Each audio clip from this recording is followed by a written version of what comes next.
ये वही घर है जहां पर किशोर कुमार जी खेला करते थे आंगन में।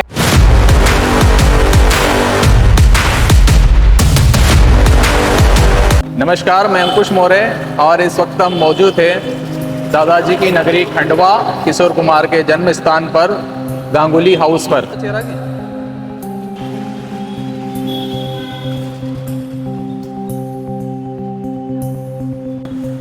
इस वक्त हमारे साथ में मौजूद है खंडवा के छोटे किशोर कुमार के नाम से जाने वाले राजा शर्मा जी। इनसे हम बात करेंगे, किशोर कुमार के बारे में जानने की कोशिश करते हैं। जी सर, बताइए। सभी संगीत प्रेमियों को और किशोरदा के चाहने वालों को मेरा प्यार भरा नमस्कार। और आज हम यहाँ खड़े हैं जहाँ सुरों के सम्राट ने जन्म लिया, किशोरदा। 7 समुंदर पार भी आवाज़ किशोरदा की आज गूंज रही है, वो आवाज़ यहीं से निकली थी। और किशोरदा ने ये उनका पैतृक मकान है, यहीं उन्होंने जन्म लिया था। और शुरू से ही उन्होंने गीत संगीत, जिसको बोलते हैं विधाता की देन थी। उन्होंने किसी प्रकार की संगीत की विद्या नहीं ली। वो अनट्रेंड सिंगर थे और उनको सिंगिंग में वो शौक़ था। और उनके जो बड़े भाई थे अशोक कुमार जी, दादा मुनि साहब, वो बॉम्बे में बॉम्बे टाकीज के समय डायरेक्टर थे, ऑर्गेनाइज करते थे।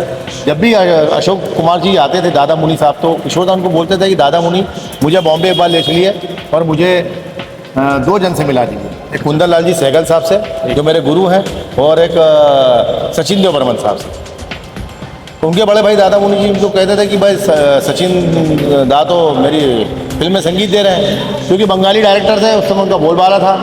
तो बस यहीं से सफ़र चालू हुआ और यहाँ से निकल के उन्होंने शुरू का अध्यापन कार्य खंडवा में भी किया। उसके बाद इंदौर यहाँ से शिफ्ट किया।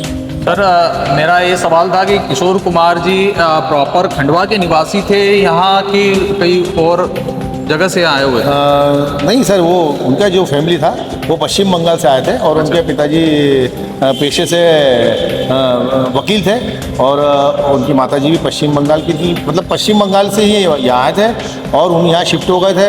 और उनके 3 बेटे और एक बेटी थी।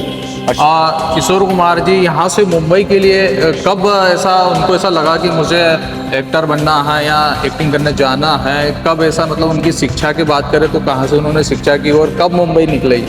शिक्षा की देखी जाए, अधिकतर शिक्षा उन्होंने क्रिश्चियन कॉलेज इंदौर से हासिल करी। उसके बाद फिर वापस वो खंडवा आए।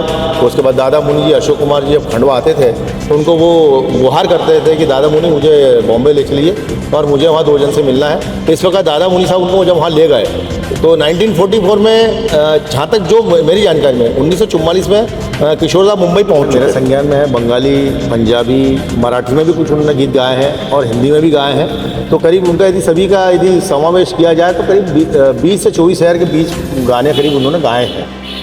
और उन्होंने 75 फीमेल सिंगरों के साथ अपनी आवाज़ मिलाई है और उसमें 140 एक्टरों को उन्होंने आवाज़ दी है और करीब 85 फिल्मों में अभिनय किया उन्होंने, 85 फिल्मों में। तो वो तो ऑलराउंडर थे, खुद गीत लिखते भी थे, गीतकार भी थे, कॉमेडियन भी थे, अभिनेता भी थे और प्रोड्यूसर भी थे, संगीतकार भी थे और एक अच्छे लीजेंड गायक भी थे। मेरा एक सवाल ये था आपसे कि किशोर कुमार को अर्पण मौला के नाम से जानते हैं लोग और कई किताबों में अर्पण मौला का उनका जिक्र किया जाता है, इसके पीछे क्या राज था? वो वर्सीटाइल सिंगर थे और हरफन मौला मतलब किशोरदा के पास जो भी गीतकार गीत लेके जाते थे तो वो 60 पैसे लेके जाते थे और किशोरदा जब उसमें अपनी चीज़ें मिलाते थे तो उसको वो 100 पैसे करते थे। खंडवा का छोटा किशोर के नाम से जाने जाते शर्मा जी, थोड़ा सा हमारे दर्शकों के लिए थोड़ा सा आप एक गीत सुना के बताएं तो बहुत अच्छा होगा। और गीत ऐसा होना चाहिए जो किशोर कुमार, आपके अंदर से किशोर कुमार निकलना चाहिए।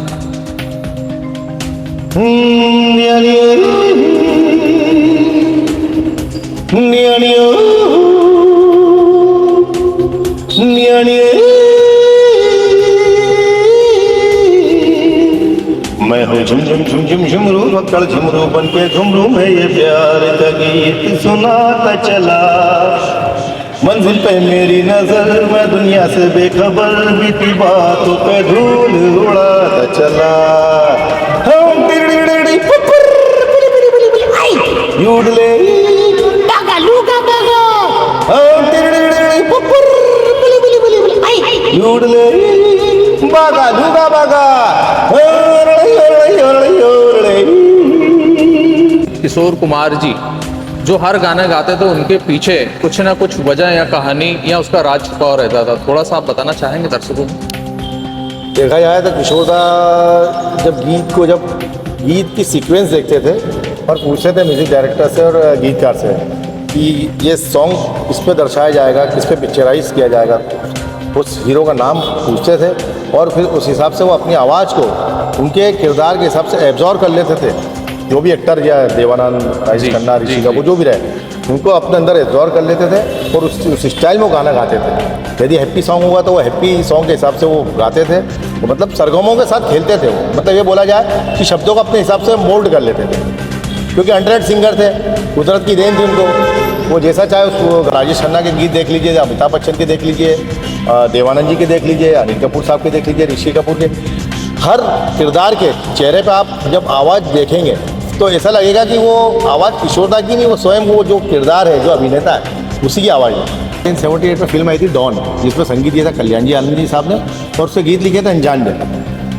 तब कल्याण जी आनंद जी, अमिताभ बच्चन और अनजान साहब जब बैठ के कुछ विचार विमर्श कर रहे थे, जो मुझे जहाँ तक मेरे को पता चला, तो जब किशोर दा आए जब उनकी मीटिंग में, तो किशोर दा ने मन से बोल दिया कि यार बोले अनजान कुछ विशेष होने वाला है, आज कुछ नया होने वाला है। तो अनजान साहब ने कहा कि दादा एक गाना लिख रहा हूँ मैं। तो बोले बता क्या गाना लिख रहा है? बोले यार अनजान तो अनजान साहब ने बोला कि रंग का भंग जमा हो चकाचक फिर लो पान चबाए।